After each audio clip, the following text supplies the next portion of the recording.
Baik, Assalamualaikum warahmatullahi wabarakatuh. Selamat malam, salam sejahtera untuk kita semua. Waalaikumsalam. Waalaikumsalam warahmatullahi wabarakatuh. Ya, pada malam hari ini kita akan melanjutkan perkuliahan kita di pertemuan kelima, di mana sebelumnya kita sudah di pertemuan yang lalu ya, kita membahas tentang media transmisi, dari mulai transmisi kabel, ada menggunakan koaksial, kemudian menggunakan kabel unsealed twisted pair, kemudian ada fiber optik, hingga pembahasan radio ya, spektrum yang dipakai untuk komunikasi, baik komunikasi secara satelit maupun komunikasi menggunakan access point. Dan juga kita bahas sampai yang terkecil komunikasi menggunakan sebagai contoh sinyal inframerah ya, dan juga Bluetooth maupun komunikasi wireless lainnya. Nah, di pekan kelima ini kita akan sedikit lebih serius ya, materinya mungkin agak boring dan mungkin masih di awang-awang ya. Dalam artinya ini sedang mempelajari apa sih gitu. Nah, di pekan kelima ini kita akan membahas tentang transmisi sinyal digital. Jadi transmisi adalah pengiriman ya, pengiriman sinyal digital. Seperti apa? Nah, di pertemuan ketiga ya, kita sudah mempelajari tentang proses transmisi data. Ya. Kalau sebuah data ditransmisikan itu harus dikonversi menjadi sinyal terlebih dahulu. Jadi data dikonversi menjadi sinyal. Jadi datanya bisa berbentuk data analog maupun data digital. Ya. Sinyal juga, yang namanya sinyal juga dapat berupa sinyal analog dan sinyal digital. Ya. Jadi transmisinya kita pernah singgung ya di bab-bab sebelumnya terkait dengan transmisi. Nah, di pekan kelima ini kita akan membahas bagaimana proses konversi dari data digital menjadi sinyal digital. Ya. Dan proses konversi juga dari data analog menjadi sinyal digital. Jadi dari data digital menjadi sinyal digital, kemudian proses konversi dari data analog menjadi sinyal digital. Ya. Kemudian nanti di pertemuan berikutnya kita akan membahas proses konversi dari data digital dan data analog menjadi sinyal analog. Ya, jadi akan bicara tentang encoding ya. Nah, nanti pekan berikutnya lagi kita akan bicara tentang multiplexing ya. Jadi bagaimana memadukan bisa memerlukan modulasi baik itu time division multiplexing maupun menggunakan frequency division modulation ya. Jadi TDM atau FDM. Oke. Kita akan bahas pertama terkait dengan konversi atau pengkodean data digital menjadi sinyal digital. Nah, kalau misalnya Anda masih bingung, nanti Anda bisa baca di bukunya, atau secara spesifik cukup Anda ketahui saja, ya, karena di sana di buku juga disebutkan berbagai macam rumus, dan untuk Anda sebagai jurusan sistem informasi cukup sebagai pengetahuan saja, karena memang kita tidak secara praktek untuk membuktikan teori yang ada, tapi ini hanya sebagai bentuk pengetahuan saja. Oke. Ada 3 cara ya untuk melakukan proses konversi dari data digital menjadi sinyal digital. Yang pertama adalah line coding. Ya. Selanjutnya, selain line coding, kita bicara tentang block coding, lalu adalah scrambling. Ini ada hubungannya ya antara line coding, kemudian block coding, kemudian scrambling. Seperti apa? Jadi kita akan nanti kita akan bahas satu persatu. Ya. Tapi yang perlu Anda ingat terlebih dahulu ya, bahwa di buku disebutkan bahwa jadi kecepatan pengiriman sinyal itu ada beberapa istilah ya.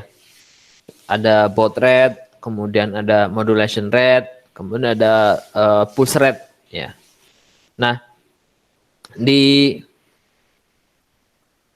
mata kuliah kita ini kita akan menggunakan istilah baud rate ya. Satuannya itu baud ya, untuk menyatakan kecepatan pengiriman sinyal digital. Jadi secara logisnya kita tahu bahwa komunikasi data itu diharapkan agar kecepatan data itu dapat dicapai setinggi-tingginya. Ya. Kecepatan data harus dapat dicapai setinggi-tingginya. Sebaliknya, kecepatan pengiriman sinyal dapat dicapai serendah-rendahnya. Ya. Jadi kalau misalkan kita bicara kecepatan data tinggi dalam proses transmisi, itu artinya bahwa sejumlah data, sejumlah besar data itu dapat dikirimkan dalam satu satuan waktu. Jadi kalau misalnya kita bicara semakin tinggi data rate, maka semakin besar jumlah data yang dapat dikirimkan dalam satu satuan waktu. Nah, sedangkan kecepatan pengiriman sinyal itu diharapkan menjadi rendah, karena itu kaitannya dengan bandwidth atau lebar data dari sinyal. Semakin rendah baud rate, berarti semakin kecil pula jumlah bandwidth yang dibutuhkan untuk mentransmisikan sinyal. Ya. Tapi kalau misalkan kita bicarakan kalau jumlah bandwidth yang dibutuhkan lebih besar, maka itu sama saja artinya bahwa kapasitas bandwidth-nya itu kurang. Ya. Sehingga relasinya adalah kaitannya dengan misalkan kalau kita bicara tentang jalur data, ya penyewaannya akan lebih mahal dan lain sebagainya.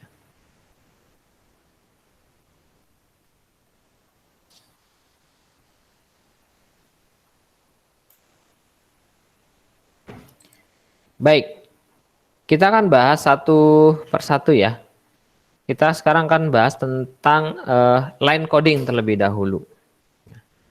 Nah, simpelnya di line coding itu kita asumsikan bahwa data itu kan bisa bermacam-macam ya. Bisa data itu bisa teks, bisa gambar, atau suara, atau video yang Anda simpan di mana? Di dalam komputer ya, di hard disk Anda misalkan. Dan ini kita ingin si teks ini atau gambar ini itu dikirimkan.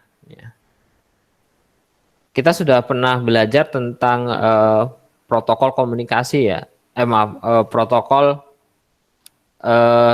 data ya. Salah satu yang kemarin kita bahas adalah 7OC layer ya. Kan mulai dari physical, data link, network, transport, kemudian ada session, kemudian presentation, kemudian application ya. Nah, si data ini kan kemudian pada akhirnya dikirimkan pada layer pertama ya. Jadi physical layer ke entah itu ke komputer yang lain atau dalam satu jaringan atau komputer lain yang ada di luar jaringan. Nah, di line coding ini si data tadi ya, data tadi itu terkecil itu dikonversi menjadi deretan bit. Dikonversi menjadi deretan bit, kemudian deretan bit ini dikonversi menjadi sinyal digital yang kemudian akan ditransmisikan atau dikirimkan. Nah, sebaliknya di sisi penerima itu ada proses konversi dari sinyal digital menjadi data digital. Oke, saya ulangi. Jadi di line coding itu akan mengkonversi deretan bit menjadi sinyal digital untuk ditransmisikan. Nah, kan dikirimkannya itu menggunakan sinyal digital. Dan kemudian pada sisi penerima dilakukan proses konversi sinyal digital menjadi data digital. Ya. Jadi tidak sesimpel ketika misalnya ada copy datanya, kemudian contoh misalkan di jaringan ya, atau misalkan Anda mau ngeprint misalkan. Proses perjalanannya adalah ketika misalkan Anda klik print, kemudian apalagi kita menggunakan printer jaringan misalkan, si data ini akan dikirimkan ke print server. Di print server dia akan diolah, yang akan kemudian dilakukan proses pencetakan. Nah, mengirimkannya itu tidak lantas satu gelondongan data digital itu langsung disimpan, tapi dirubah dulu menjadi sinyal untuk bisa dilakukan proses transmisi. Nah, ini ada beberapa kode ya, beberapa kategori beberapa kategori di line coding. Ini nanti kemudian sangat menentukan proses berikutnya. Kita bicara dari mulai unipolar, kemudian polar, dual phase, nanti ada juga bipolar. Yang dimaksud dengan unipolar adalah line codingnya ini akan dikirimkan menggunakan satu polarisasi ya, uni itu satu. Jadi dia tidak mengenal adanya sinyal negatif. Seperti yang Anda lihat di sini, sinyalnya itu adalah positif ya, selalu positif. Aplikasinya ada di mana? Aplikasinya ada di gigabit Ethernet dengan serat optik ya. Jadi kalau misalkan media transmisinya adalah serat optik ya, atau gigabit Ethernet. Jadi bedanya apa? Kalau gigabit Ethernet berarti dia kecepatannya bisa mencapai 1 gigabit per second ya. Atau standar serat optik berarti di 1000 bsx ya. Kemudian untuk yang polar, dia akan mengenal namanya polarisasi, ada negatif, ada positif ya, voltasenya. Nah, dia aplikasinya di mana? Aplikasinya di komunikasi serial RS-232. Sekarang sudah jarang dijumpai ya. Tapi kalau misalkan Anda ada di pabrik, beberapa mesin ada mesin namanya PLC, Programmable Logic, C-nya apa ya? Saya lupa lagi, PLC, atau beberapa device-device ya yang masih menggunakan komunikasi RS-232. Ada juga UPS yang komunikasinya RS-232, tapi kebanyakan sekarang untuk yang komunikasi serial RS-232 sudah dikonversi menggunakan komunikasi USB. Ya. Selain itu, juga di aplikasinya untuk line coding ini dia untuk fast Ethernet ya. Fast Ethernet itu 100 bsfx ya. Artinya 100 kbps.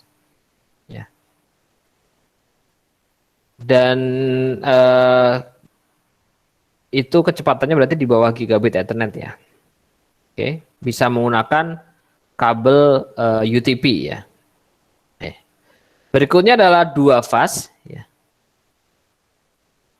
Di dua fase itu aplikasinya itu ada LAN Ethernet 10BST, kemudian LAN dengan token ring.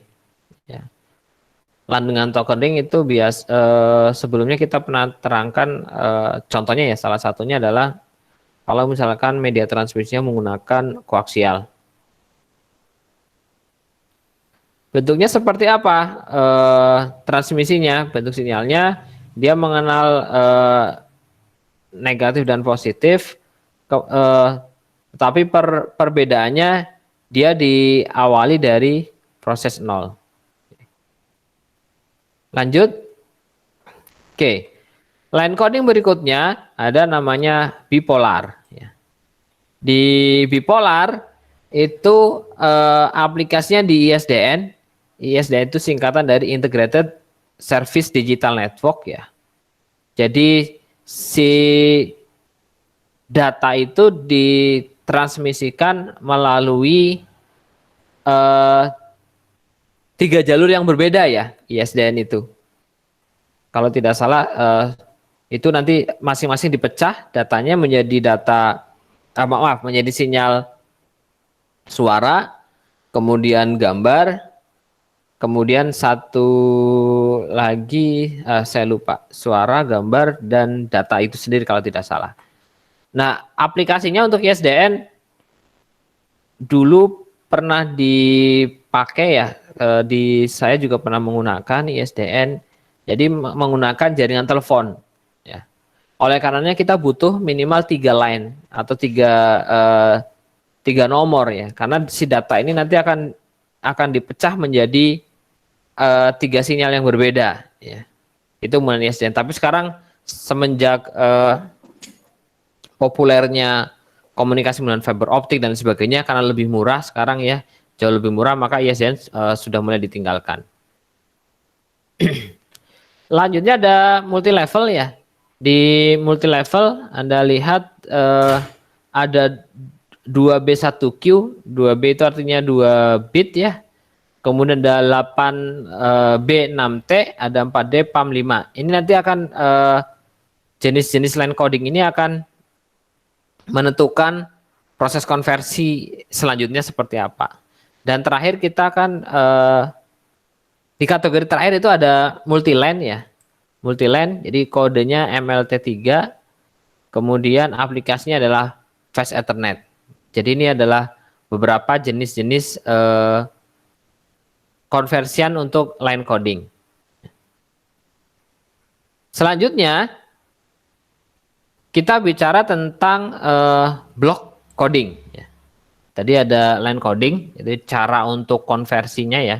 Cara proses konversinya ada line coding, block coding, scrambling. Nah sekarang kita akan bicara tentang block coding.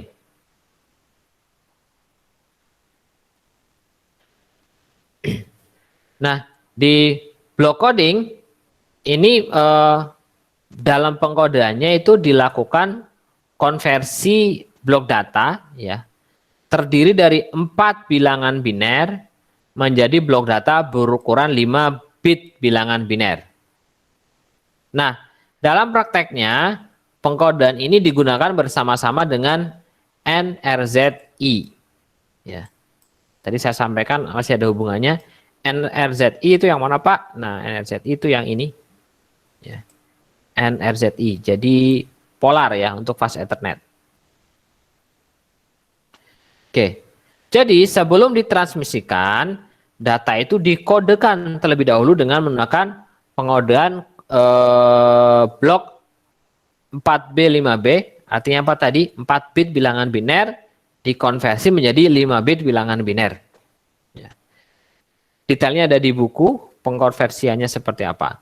Selanjutnya, data dikodekan menjadi sinyal dengan menggunakan NRZI. Pertama, si data itu dari komputer ini ya, dikodekan nih. Dari 4 bit menjadi 5 bit. Sebelum ditransmisikan, dia dilakukan proses pengkodean NRZI. Ya, atau itu adalah proses ya, proses pengodean ya, dalam kategori polar. Oke, blok coding berikutnya adalah pengkodean blok 8B 10B. Ya. Pengkodean blok 8B 10B ini artinya sama halnya yang tadi ya, kalau 4B 5B, kalau yang ini adalah mengkodekan 8 bit data biner menjadi 10 bit data biner.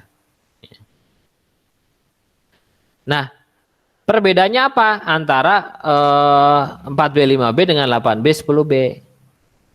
Jadi untuk pengkodean jenis ini deteksi kesalahannya itu lebih baik ya, karena jumlah datanya dijadikan secara bit itu lebih banyak.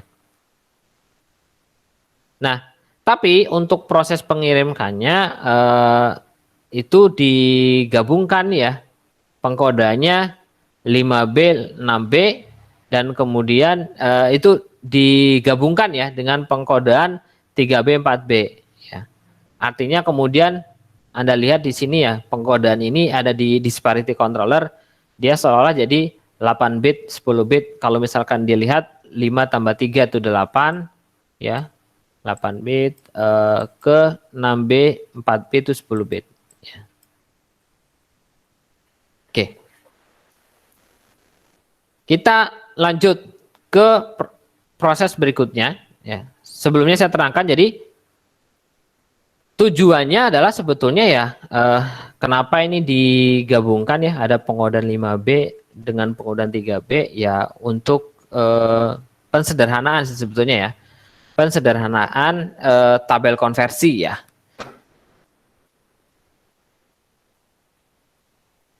Jadi kalau tidak salah di mata kuliah lain itu akan, saya lupa lagi ya mata kuliahnya apa, mungkin Anda pernah mendengar istilah namanya LSB atau least significant bit, terus ada juga MSB ya, most significant bit ya. Itu adalah kaitannya dengan pengkodaan seperti itu ya. Oke, selanjutnya ada namanya scrambling ya. Nah, pengkodaan scrambling ini itu ya, dia merupakan substitusi dengan aturan tertentu apabila dideteksi sejumlah level tegangan 0 berderet panjang. Jadi ini akan ada permasalahan ya, ketika misalkan ada deret 0 berderet panjang. Anda lihat di sini datanya 0 panjang. Kenapa harus dilakukan pengkodean? Karena dikhawatirkan, dianggapnya kalau misalkan 0 ini bisa seolah-olah diartikan bahwa data tersebut tidak ada. Makanya perlu dilakukan pengkodean scrambling. Ya. Di pengkodean scrambling sendiri ada dua ya. Ada D8ZS. Ya. D8ZS ini artinya adalah bipolar with X0 substitution. B itu bipolar, 8 0 substitution. Ya. Anda perhatikan di sini, kalau untuk pengkodean ini, apabila terdapat 8 level tegangan 0 berurutan, Anda lihat di sini 1, 2, 3, 1, 2, 3, 4, 5, 6, 7, 8 nih berurutan. 0, 0, 0, 0 berurutan. Maka ke-8 level tegangan tersebut disubstitusi oleh level tegangan, Anda lihat 00 VB 0 PB ya. V itu singkatan violation, B itu singkatan bipolar. Jadi dilakukan pengkodean supaya apa? Supaya seolah-olah data ini terlihat ada datanya.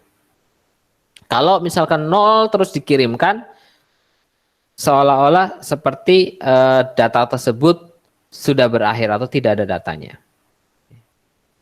Lanjut. Di pengkodean scrambling ada namanya pengkodean scrambling HDB3.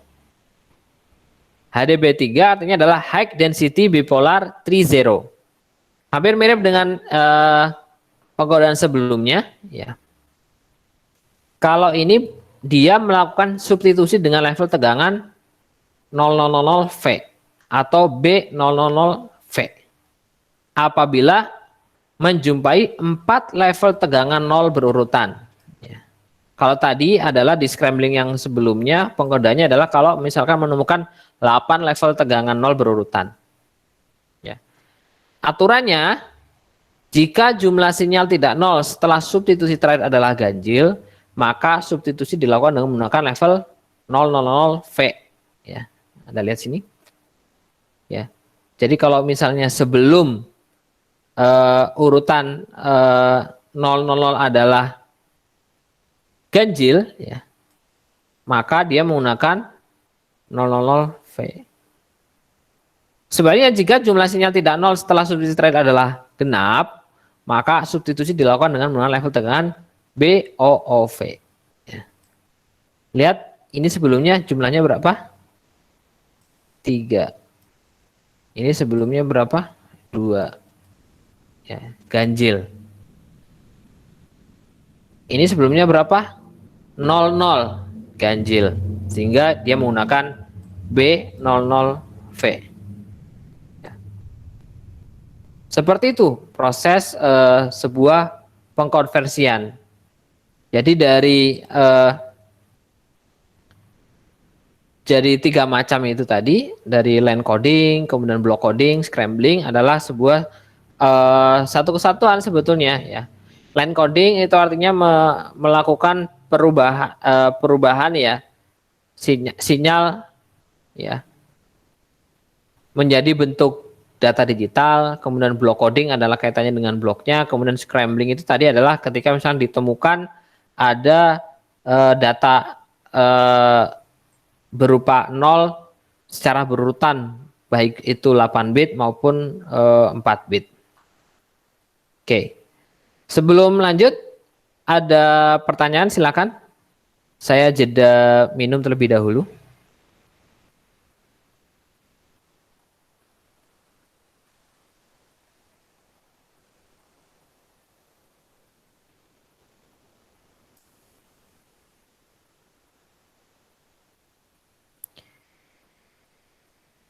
Ya, nanti jika ada pertanyaan bisa melalui chat dulu ya. Saya jeda dulu, mungkin sekitar 2 menit. Saya akan minum dulu. Terima kasih. Baik, Pak.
Halo, apa bisa mendengar suara saya?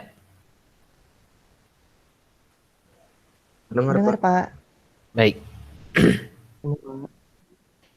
Terima kasih. Nah, kita lanjut ke materi berikutnya, yaitu konversi sinyal analog menjadi data digital. Ya. Kalau tadi kita sudah bicara tentang konversi ya, data digital menjadi sinyal digital. Data digital menjadi sinyal digital. Nah, kalau sekarang kita membahas tentang konversi sinyal analog menjadi data digital. Ya, sinyal analog menjadi data digital. Baik, kalau misalkan kita lihat di kehidupan sehari-hari, sebetulnya banyak ya sinyal yang direpresentasikan dalam bentuk analog. Ya, lebih banyak kita lihat adalah sinyalnya adalah analog daripada sinyal bentuk digital. Ya. Jadi kemarin di pertemuan awal-awal kita kan sudah bercerita ya apakah bedanya sinyal analog dan sinyal digital? Ada yang masih ingat? Saya coba tanya ke siapa ya? Halo Jejen. Halo Jejen. Jen, Halo, Pak. Ya, Pak. bedanya sinyal analog dengan sinyal digital apa, Jen?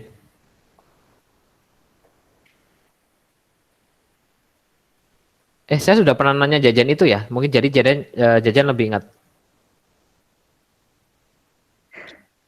Siap, Pak. Bentar, Pak.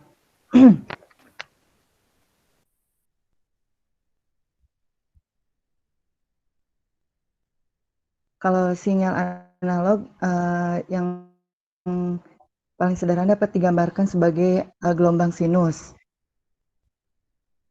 Terus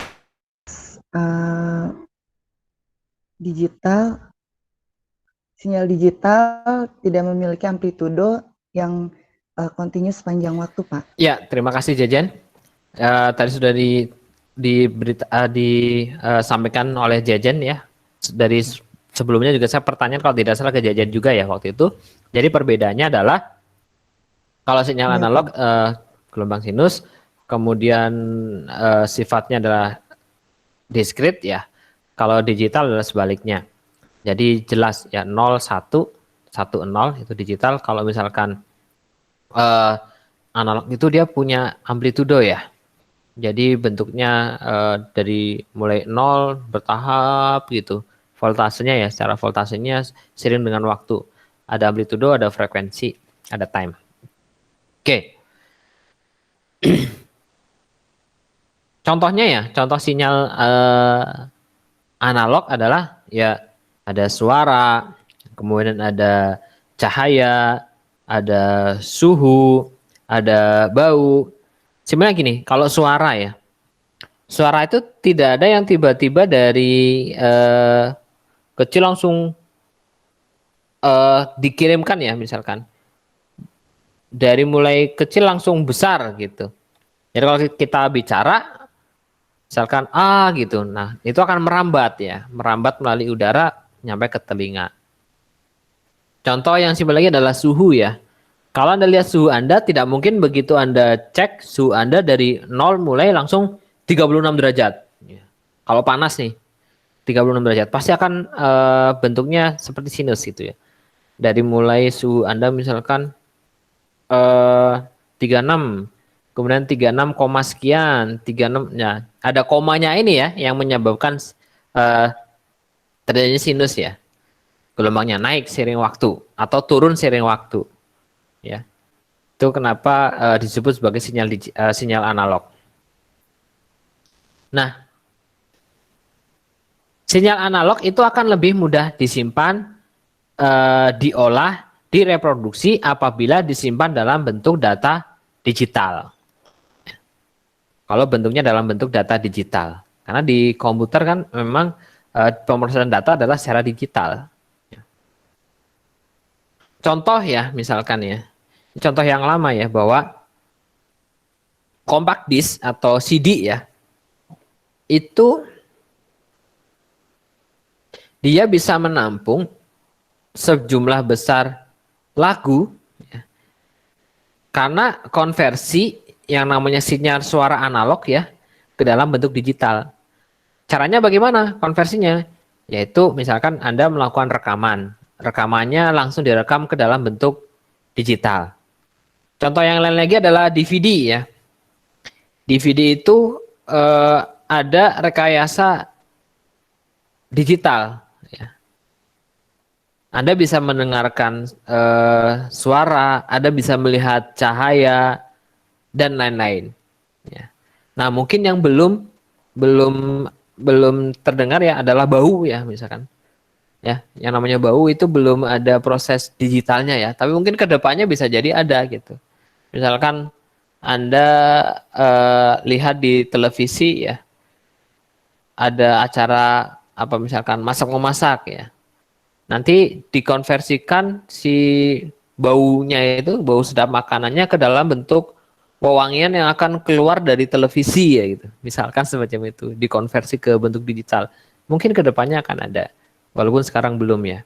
Jadi sangat bermanfaat sekali ketika misalkan yang namanya sebuah sinyal analog itu dikonversi menjadi data digital ya.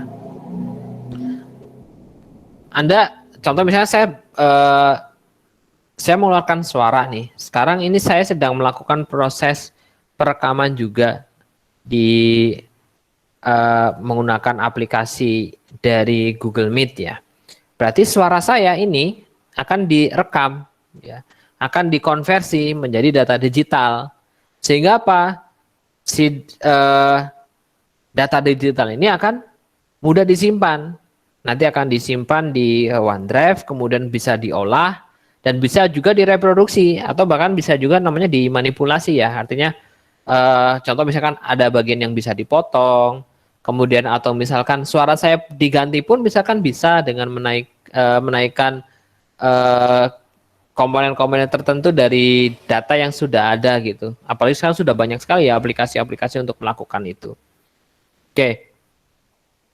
Nah, untuk memperoleh data digital itu ada proses ya, proses mengubah sinyal analog menjadi data digital. Ya. Nah ini ada banyak sebetulnya ya, ada beberapa metode ya. Nah yang paling banyak digunakan ada PCM atau Pulse Code Modulation. Pulse Code Modulation. Yang satu lagi adalah modulasi delta. Ya. Oke, kita bahas. Yang pertama adalah Pulse Code Modulation. Ya. Di dalam Pulse Code Modulation itu ada 3 langkah ya. Merubah sinyal analog menjadi data digital. Pertama adalah pencacahan atau sampling. Kemudian ada kuantisasi. Dan terakhir adalah pengkodean data digital. Sinyal analog suara misalkan. Suara A, nanti akan suara saya nih misalkan, di sistem akan dilakukan pencacahan, kemudian kuantisasi, pengkodean, kemudian disimpan dalam data digital. Ya. Kalau misalkan Anda perhatikan ya, contoh misalkan ini saya sedang bicara dan direkam ya, ini sebetulnya ada proses ya, prosesnya karena di internet, prosesnya akan lama dan akan menghasilkan hasil rekaman itu setelahnya nanti. Biasanya tidak langsung ada terekam, tapi di akhir akan diolah, kemudian saya akan mendapatkan notifikasi bahwa rekamannya sudah selesai. Ya, itu contoh ringkasnya seperti itu. Nah, pencacahan atau sampling ini adalah proses mencacah ya, dicacah. Anda tahu dicacah kan ya? Disampling, dicontohkan. Mencacah sinyal analog menjadi potongan-potongan sinyal dengan amplitudo ya, ingat lagi, amplitudo simpangan ya, sesuai dengan sinyal asli. Nah, nanti kalau misalkan sudah didapatkan sinyal hasil sampling, sinyal tersebut akan dikuantisasi namanya. Ya, dikuantisasi. Setelah disampling, dikuantisasi. Kuantisasi itu adalah proses pembulatan amplitudo sinyal ya, menjadi bilangan integer ya. Nah, baru setelahnya kemudian dilakukan proses pengkodean digital. Ya. Oke. Anda bisa lihat di gambar ya. Sinyal analog jadi data digital. 1101 dan seterusnya. Oke. Kita bahas proses pencacahan ya. Dalam proses pencacahan dilakukan dengan mencacah sinyal analog dalam periode waktu tertentu. Ya. Jadi misalkan ini ada sinyal analog. Ya. Ada sinyal analog, nanti dia akan dicacah, disampling. Ya, disampling. Oh, Anda lihat di sini samplingnya. 1 titik, 1 titik, 1 titik, 1 titik, 1 titik, ya. Nah, kalau samplingnya semakin tinggi frekuensinya, ya, ini kan Anda lihat ya, ini 0,5, 1,5, ini di detik ya. Kalau semakin tinggi, ya, Ini Anda lihat, ini kalau ini pencacahannya dia dalam waktu satu gelombang penuh, dia di 0,5 ya. Ya, ini hanya satu, ini satu, ini satu, satu. Tapi semakin banyak frekuensi yang dilakukan proses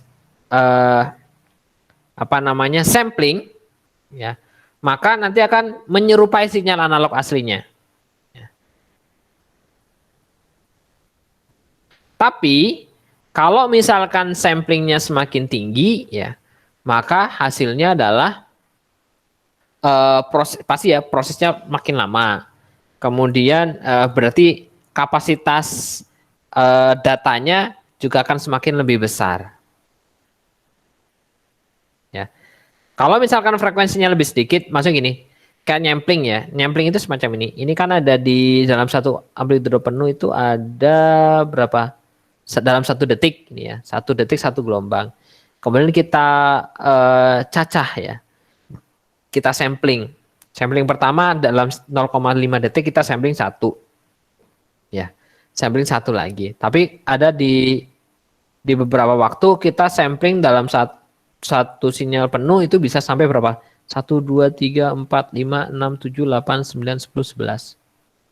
10 ya. Ini yang satu ini enggak gitu. Sudah 10 kali. Ya. Dalam 10 satuan waktu tersebut dalam satu gelombang penuh ya, dia dilakukan 10 kali sampling. Ya. Sehingga datanya akan lebih akurat. Ya. Makanya Anda pernah ya kan mendengar kalau misalkan suara kok ada kadang terputus-putus ya Pak. Contohnya gini, ketika misalnya kita sedang Google Meet gitu ya, tiba-tiba terputus, berarti memang dalam samplingnya tersebut ada kendala. Ya.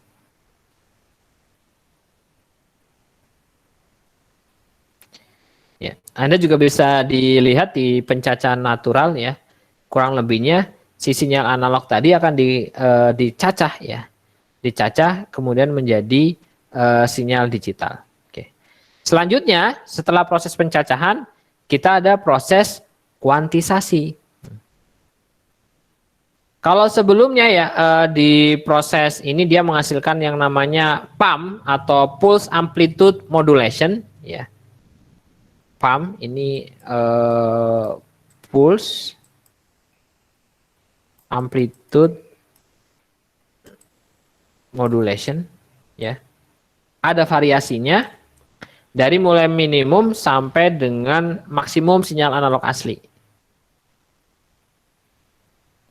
Nah, oleh karenanya jadi banyak ya kan sudah di sampling tadi, itu perlu dilakukan proses kuantisasi. Ya. Kalau Anda lihat di gambar itu kan ada ya variasi tegangannya ya. Dari mulai ini ini 2 volt ya. Artinya kalau misalkan ini 2 volt berarti ini sampai ke 8 volt ya. Anda lihat dari tegangan minus 8 volt sampai dicacanya sampai 8 volt.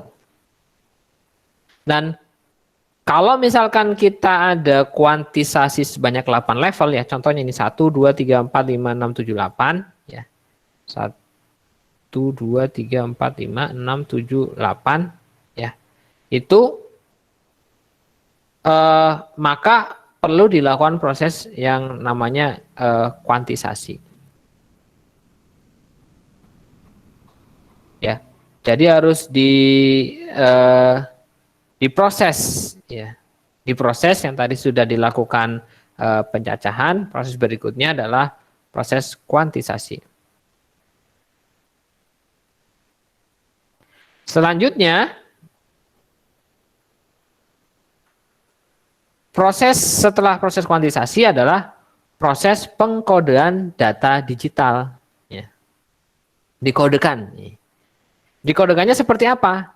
Kalau tadi kan sudah dilakukan proses ya, jadi seolah-olah si data tersebut menjadi data yang sifatnya kotak-kotak ya. Dari gelombang sinus seperti ini ya, setelah dilakukan pencacahan dan kuantisasi, bentuk gelombangnya menjadi seperti ini ya. Sehingga Kemudian ini diterjemahkan ke dalam bentuk digital. Digital apa? Yaitu binary dari 1, 0, misal 0, 1, 1, dan seterusnya. Nah, di sisi penerimanya ada namanya decoder ya. Decoder itu untuk mendapatkan sinyal analog setelah dikodekan menjadi data digital ya. Ini di sisi penerima ya. Jadi gelombang digital tadi ya, yang 10010 itu dia akan didecoderkan ya menjadi kemudian menjadi gelombang kotak lagi ya, kemudian difilter sehingga menjadi sinyal analog. Contohnya seperti apa? Ketika misalkan kita contoh ya, Anda setelah mata kuliah selesai, Anda lihat lagi di YouTube ya. Di YouTube Anda bisa nanti kemudian mendengar suaranya lagi. Melalui apa? Melalui speaker. Jadi di YouTube itu adalah bentuknya adalah data. Data tersebut akan didecoderkan lagi, dikonversikan ke bentuk outputnya si komputer, yaitu output secara suara dan secara gambar juga. Ya, secara visualnya kan ada juga ya. Ya, secara cahaya kan karena kalau kita lihat yang di layar komputer itu adalah sebetulnya adalah cahaya ya. Ya. Dan kalau suara Anda jelas, Anda bisa mendengarkan suara saya di YouTube. Ya, kurang lebih seperti itu. Oke. Selain pulse code modulation, kita juga ada yang namanya modulasi delta. Ya. Perbedaannya kalau modulasi delta ini lebih sederhana ya ketimbang tadi menggunakan PCM. PCM kan ada beberapa tahap tadi ya, ada pencacahan, kuantisasi, baru kemudian penggodaan. Jadi kalau misalkan di modulasi delta ini dia tidak mendeteksi amplitudo atau simpangannya, tapi dia mendeteksi perubahan amplitudo ya dari cacahan sebelumnya ya. Anda lihat. Jadi nanti di si data analognya itu dia dikonversi menjadi bentuk data digital ya. Anda ada lihat ini ada nilai namanya nilai ini Anda lihat persatuan ini ya. Ini berarti ada berapa? Ada 1, 2, 3, 4, 5, 6. Di mana ini dia akan dikonversikan menjadi ke bentuk angka ya. Misalkan ini 0, kemudian ini 1, 1, 1, 1, 1, 1. Kemudian dia di sini kalau turun berarti jadi 0, turun 0, 0, 0, 0 dan seterusnya hingga selesai. Ya. Dikonversi data digitalnya. Oke. Oke, dari perkuliahan kita malam ini terkait dengan transmisi sinyal digital ya. Apakah ada pertanyaan? Sebelum nanti pekan depan kita lanjutkan ke transmisi sinyal analog. Silakan. Jika ada pertanyaan.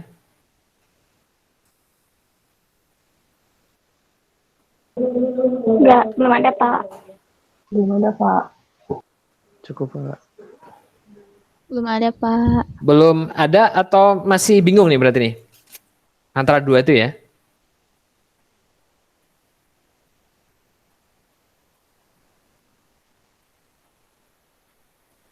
Baik, kalau belum ada, berarti kita cukupkan ya materi perkuliahan kita pada malam hari ini. Apakah bisa kita akhiri mata kuliah kita?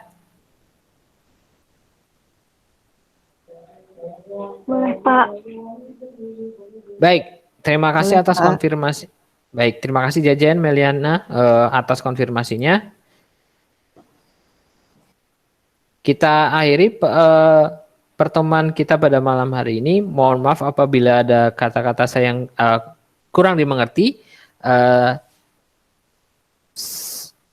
Saya akui juga mungkin dalam penyampaian ini agak kurang mendetail terkait dengan pembahasan transmisi sinyal digital ini. Anda mungkin bisa juga melihat referensi baik dari buku ataupun dari bahan-bahan sumber ajar yang lain.